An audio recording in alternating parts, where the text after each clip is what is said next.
पर कि रावण भी तो शंकर भगवान को जल चढ़ाता था, फिर उसकी बुद्धि विपरीत कैसे हो गई? ये प्रश्न आपके भीतर भी जागृत होना चाहिए। किसी और वाला गुरुजी जब देखो, जब जल की महत्वता करते हैं कि जल राम जी ने चढ़ाया, जल कृष्ण जी ने चढ़ाया, जल विक्रमादित्य जी ने चढ़ाया, राजा भोज ने चढ़ाया, जल सबने चढ़ाया, भगवान नारायण ने चढ़ाया, माँ लक्ष्मी जी ने चढ़ाया, ब्रह्मा जी ने चढ़ाया, माता पार्वती ने जल चढ़ाया। तो ये एक प्रसंग आता है कि फिर रावण भी तो जल चढ़ाता था, उसकी बुद्धि विपरीत कैसे हो? उसकी बुद्धि कैसी विपरीत था? और अपन कहते भी हैं विनाश काले विपरीत बुद्धि। विनाश का जब समय होता है तो बुद्धि विपरीत हो जाती है। ये अपन कह रहे हैं, अपन बोलते हैं कि विनाश काले विपरीत। तो रावण क्या जल नहीं चढ़ाता था? रावण क्या जल समर्पित नहीं करता था? दो तरह का जल चढ़ाना होता है, बहुत ध्यान से सुनना। एक जल चढ़ाना वो होता है जो आप रोज भगवान के मंदिर में जा रहे हो, जल समर्पित कर रहे हो।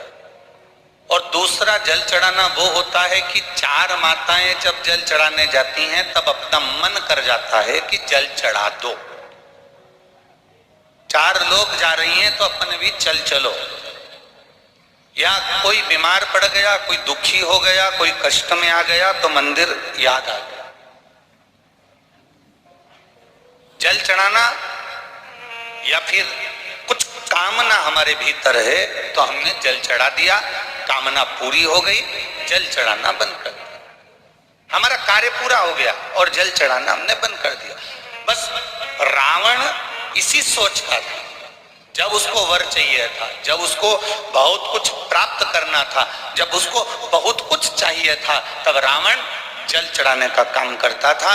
तब रावण भगवान की आराधना करता था। और जब रावण के पास में बहुत सारी विद्याएं एकत्रित हो गई, जब रावण के पास में बहुत सारा बल एकत्रित हो गया, जब रावण के पास में बहुत सारी विद्याएं एकत्रित हो गई, तब रावण जल चढ़ाना बंद कर देता था। फिर रावण को किसी ने अकल दी, फिर रावण को किसी ने बुद्धि दी कि वो इंद्र तो तुम्हारी सभा में आया ही नहीं, तब फिर जल चढ़ाना प्रारंभ कर दिया कि इंद्र मेरे अधीन हो जाए। फिर जल चढ़ाया, अग्निदेव मेरे अधीन हो जाए, वायुदेव मेरे अधीन हो जाए, ये जल नारायण मेरे अधीन हो जाए, ये देवता मेरे अधीन हो जाए, सारे ग्रह मेरे अधीन हो जाए। भगवान जल चढ़ाते हैं और भगवान शंकर से वर प्राप्त करते करते सबको अपने अधीन कर लेते हैं। तब अब रावण ने कई बार जल चढ़ाना बंद भी किया।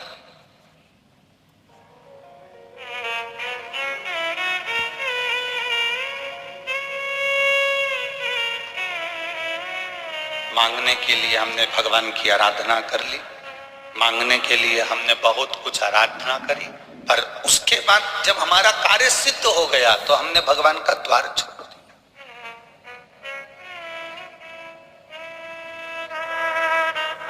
हमें रावण जैसी बुद्धि नहीं लाना है, हमें रावण जैसी विद्या नहीं चाहिए।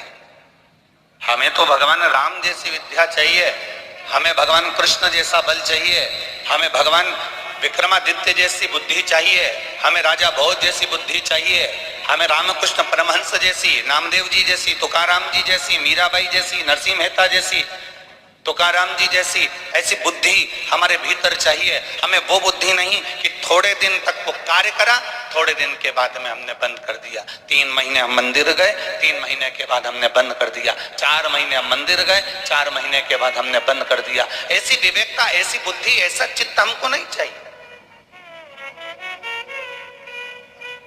हम भगवान का गुणगान नित्य प्रति करते रहे, हम भगवान का भजन नित्य प्रति करते रहे, हम भगवान का स्मरण नित्य प्रति करते रहे, हम भगवान का मंत्र जाप नित्य प्रति करते रहे। आप आए नहीं और सुबह हो गई, मेरी पूजा की थाली धरी की धरी रह गई। आखिर कारण क्या है? क्यों धरी रह गई? ऐसी कौन सी हमसे गलती हो गई? ऐसा क्या हो गया जिसके कारणवश भगवान हमारे सम्मुख में नहीं आते, जिसके कारणवश भगवान हमारे सामने नहीं